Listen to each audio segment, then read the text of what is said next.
Right then, in today's video we're going to be installing rear drop links and rear anti-roll bar bushers on an L322. This is the part number by Powerflex. This is what it looks like. So it's made out of polyurethane bushers. And it's not the black ones because the black ones are really stiff. So I've already done the passenger side and I just thought I'll make a video on it. So the actual anti-roll bar bush is bonded to the anti-roll bar, so you have to destroy it to get it off basically, and it took me a good while to do that, involving a multi-tool, a metal drill bit and a Stanley knife. This is the new Febby Bilstein anti-roll bar drop link. Good quality part. That's the part number if you need it. So this is me L322. Does need a clean. So it's this side we're going to be doing, is the driver's side. I've already done the passenger side. I did that the other day.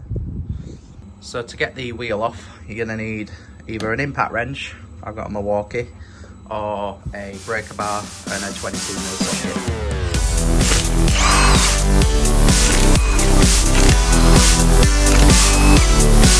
Now we've got the wheel off. This is what we're going to be removing. This thing here. This is the drop link. What you want to do is get a wire brush and wire brush them threads and on the back. And then I think it's a 19mm. It might be an 18. I think the new one's a 19mm. So what you want to do then, after you wire brushed it, just give it a good dousing in GT85, WD-40. Let it sit there for a bit. So what you need is an 18 on the back because it'll start spinning, and then a 19. Just hold the 18 while you're undoing the 19mm and it should come off. If it gets resistance, wind it back in. That'll clean the threads and then wind it back out. So after you've undone the bolts, this should just pull out, hopefully. There we go. That's your drop link off. This has a lot of play in it. Just moves like really easily.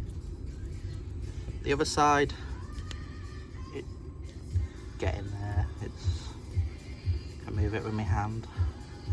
So if we come under the car, this is the anti-roll bar bush. It's just a, I think 15mm, and that's what we need to cut off. So this outer sleeve, this metal bracket, that will come off straight away. They are 15s. They are 15mm, but the rust, so we're just gonna have to use a 16. That's perfectly fine, it'll come off with that. So after we've undone the bolts, this cover should just pull off, hopefully. There we go, it's coming off, look. It's just because it's been on there since 2005. There we go, that's the bracket off.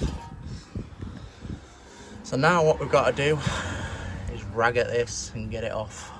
It's bonded to the actual thing, look. It won't come off. So you're gonna have to like cut it with a multi-tool in little places and then fight with it to get it off. So that's the old bush off.